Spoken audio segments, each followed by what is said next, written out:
In tonight's Common Ground segment, we look at bipartisan efforts to determine whether the U.S. is ready to take on China on a number of fronts: fentanyl, across the economic front, and in possibly a potential war in the Indo-Pacific.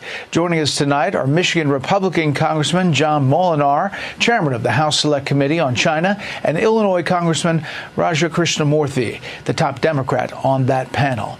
Mr. Chairman, I want to talk first about this possibility of war. Obviously, we want to do, as a country, everything to avoid that. But you all did basically a test, a run-through, a war game simulation in which Chinese forces essentially won.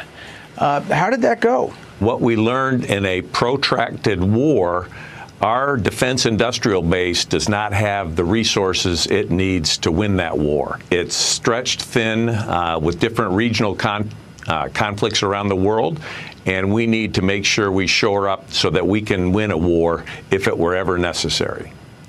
Congressman Krishnamoorthi, I assume you agree. Some of the results and recommendations are the Chinese forces makes this successful landing. The U.S.-Taiwan forces exhausted available missiles and ammunition within days in the simulation.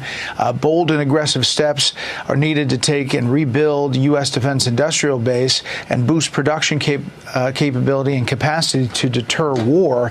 It seems like the deadline for that is rapidly approaching. Right now, our defense industrial base is in such disrepair that it shows weakness and that it invites aggression. Just as one example, in the shipbuilding arena, for every one ocean-going vessel that we can produce, China can produce 359 in one single year.